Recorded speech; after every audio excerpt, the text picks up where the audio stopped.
안녕하세요. 행복씨앗입니다. 오늘도 시장을 정리하면서 하루를 마무리하는 시간을 가져볼까 합니다. 오늘 우리 시장은 코스피도 코스닥도 상승 마감했습니다. 코스피는 0.47%, 그리고 코스닥은 0.32% 상승 마감했습니다. 수급을 들여다보면 코스피에서는 외국인들이 2380억 순매수를 하면서 이렇게 상승을 하는데 좀 큰 힘을 보탰고, 코스닥에서는 개인하고 기관 투자자들이 순매수를 해서 0.32%가 됐습니다. 전체 종목을 보면은 한 반은 오르고 반은 내린 그런 시장이었습니다.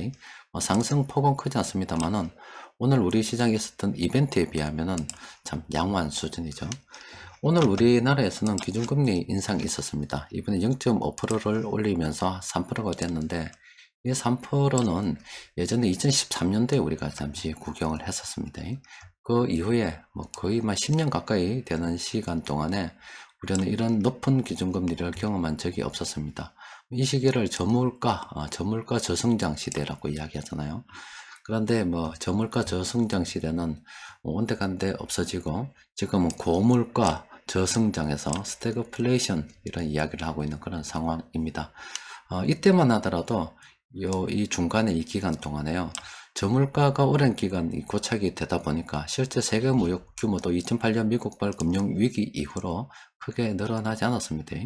상당히 오랜 기간 동안 저물가가 되다 보니까 이제 저물가 저성장이 고착화되어 있다. 그래서 국가에서 아무리 빚을 내서 사람들한테 준다 한들 큰 영향이 없다. 일본을 봐라. 이런 이야기를 많이 했었거든요. 그때 일본 사람들이 진짜 TV까지 나와서 그런 주장을 했었는데, 그때 우리 국가 부채가 실제 최근 몇 년 사이 많이 늘기도 했지만, 정말 그런 주장이 관철이 돼가지고 우리 경제 정책의 주력으로 박자리 잡으면서 국가가 엄청나게 부채를 내서 돈을 많이 풀었다 그러면은 지금 어떤 부메랑이 되어서 날아올지 모를 겁니다. 세상이란 참 알 수가 없는 거예요. 우리가 그때 저물가 정성장 시대를 오래 거치면서 이게 고착화됐다고 생각을 했는데, 참 어디 갔습니까? 그런 이야기는 온데간데 없고 이제는 전혀 다른 양상으로 지금 상황이 흘러가고 있습니다. 지금 기준금리 관련해서 우리나라가 이번에 기준금리를 올려서 한 3%가 됐는데, 연말까지 한 번 더 올릴 수가 있습니다. 기준금리 올리면서 그 위원들이 하는 이야기를 들어보니까 한 3.5% 정도가 적당하지 않겠나, 이렇게 이야기를 하는 걸 봤습니다. 미국 같은 경우는 현재 3.25%입니다. 이번에 우리가 올리면서 격차는 조금 줄었습니다. 미국은 두 번 더 남아있기 때문에 0.5% 아니면 0.75% 이렇게 올린다고 보면은 미국은 한 4.25에서 4.75%까지 어떤 범위를 두고서 기준금리를 올릴 수 있을 것으로 추정이 됩니다.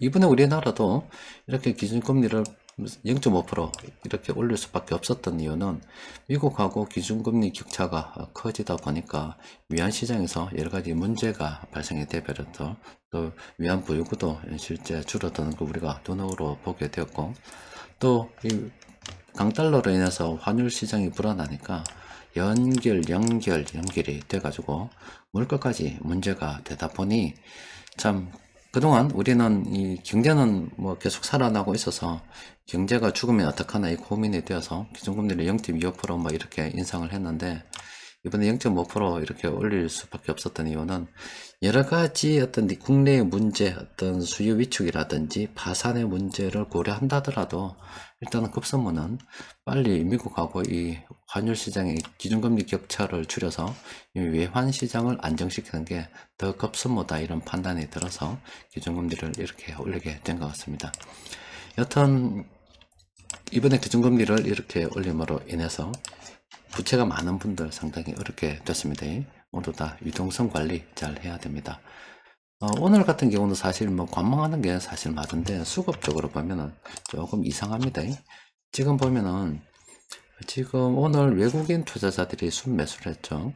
보세요. 최근 들어서 외국인 투자자들이 2주 정도 기간 동안에 1조가 넘는 일에 순매수를 했습니다. 그런데 실제 우리가 시장 분위기를 본다더라도 지금 10월 13일, 우리 시간은 아마 14일날 시장에 반영이 될 것 같은데, 이 미국의 이 소비자 물가 지수, 이거를 갖다가 주목을 하고 있습니다. 그 시장 예측치는 한 8.1% 정도 이번에 이렇게 나오지 않을까. 지난 6월을 정점으로 해서 계속 이렇게 떨어지는 모습 보이지 않을까 이렇게 예상을 하고 있는데, 이게 어떻게 나올지에 따라서 또 시장의 방향성이 또 바뀔 수가 있습니다. 물가가 생각한 것보다 잘 떨어지지 않고 오히려 이렇게 높아진다 그러면은 이건 정말 끝장납니다. 미국에서 기준금리를 더 공격적으로 올릴 수 있다, 이런 우려가 생길 수밖에 없겠죠. 그런데 시장에서 예상한 이 8.1%이 아래쪽으로 만약 물가가 좀 떨어진다 그러면 다시 시장은 기준금리 인상 속도를 올리는데 그 속도 조절을 할 것이라는 기대가 슬금슬금 피어날 수밖에 없습니다. 일단 이런 빅 이벤트가 있기 때문에 시장은 좀 관망하면서 그런 움직이는 그런 분위기입니다. 그런데 우리 코스피 수급, 좀 전에 말씀드린 것처럼 이 자석도 참 재수없게 매매를 하고 있습니다. 연기금 같은 경우는 시장이 떨어지니까 이렇게 매수를 했어요. 최근 들어서 이번 주만 하더라도 2374분 순매수로 하면서 지수 방어를 했는데, 연기금도 예전에 연기금이 아니죠. 투신도 예전에 한참 펀드 매니저가 잘 나가던 그런 시대도 아니고, 사모펀드도 지금 사람들이 돈이 없나 봅니다. 엉망이 되었습니다. 그런데 이 외국인들이 최근 들어서 이렇게 물량을 갖다가 끌어모으고 있습니다. 또 이번 주만 하더라도 거의 한 8,600억 저렇게 순매수를 했잖아요.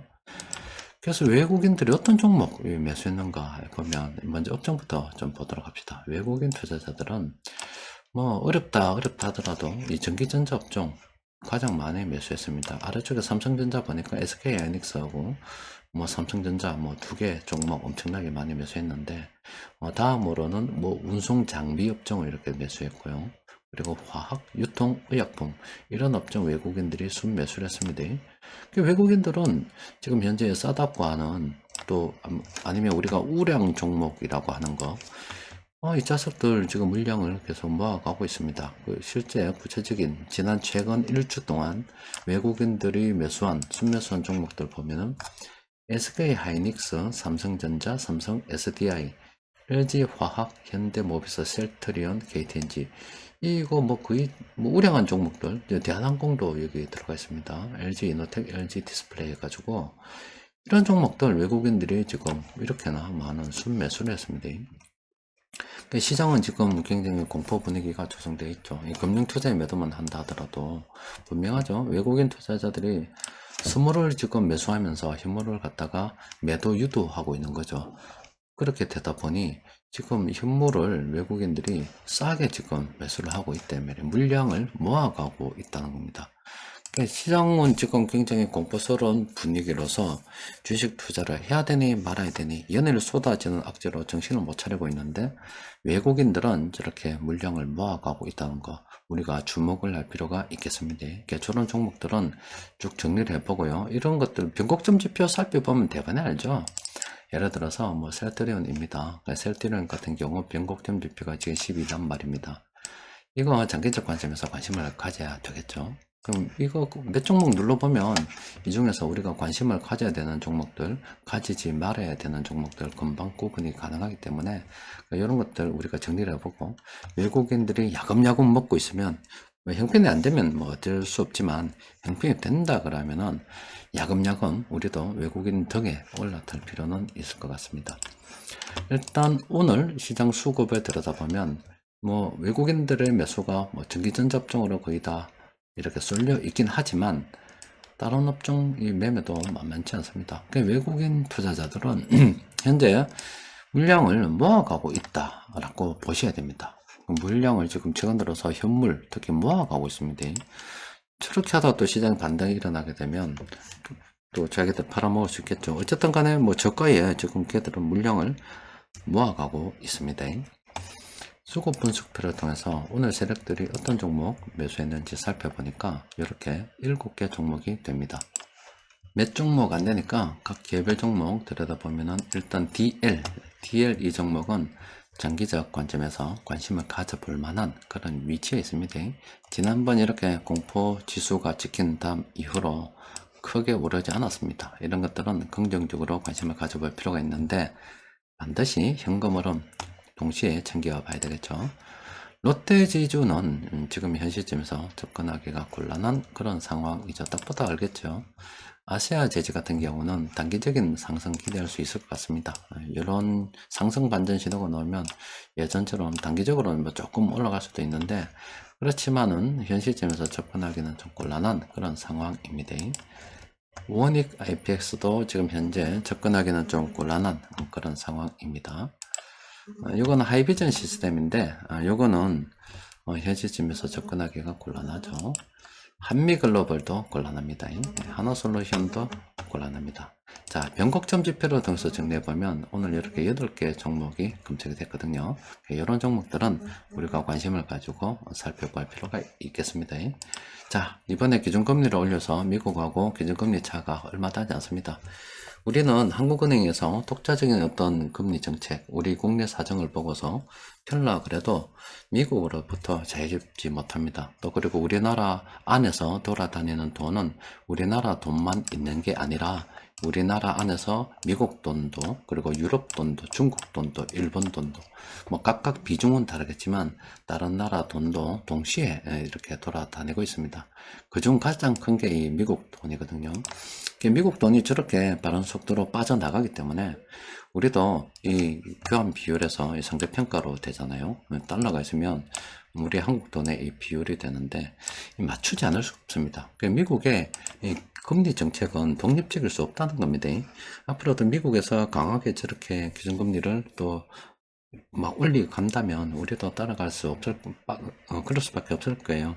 아무쪼록 부채가 있는 분들 좀 유동성 관리 잘하면서 어려운 시장 잘 넘겼으면 좋겠고, 또 그리고 최근에 지금 외국인들 야금야금 먹는 거 봤죠? 참 얄밉지 않습니까? 그게 여유가 된다면은 외국인들 묘사하고 있는 종목들 우리가 변곡점 지표나 여러 가지 지표 좀 참고해서 괜찮은 것들은 우리가 좀 같이 조금 담아가는 노력도 좀 필요하지 않겠나 싶습니다. 여튼 어려운 시장 우리가 같이 경험하고 있습니다. 이럴 때일수록 서로 좀 힘내고 다독거려주고 위로해주고 그런 게 좀 필요하지 않을까 싶습니다. 자, 오늘은 여기까지 정리하도록 하겠습니다. 이상입니다.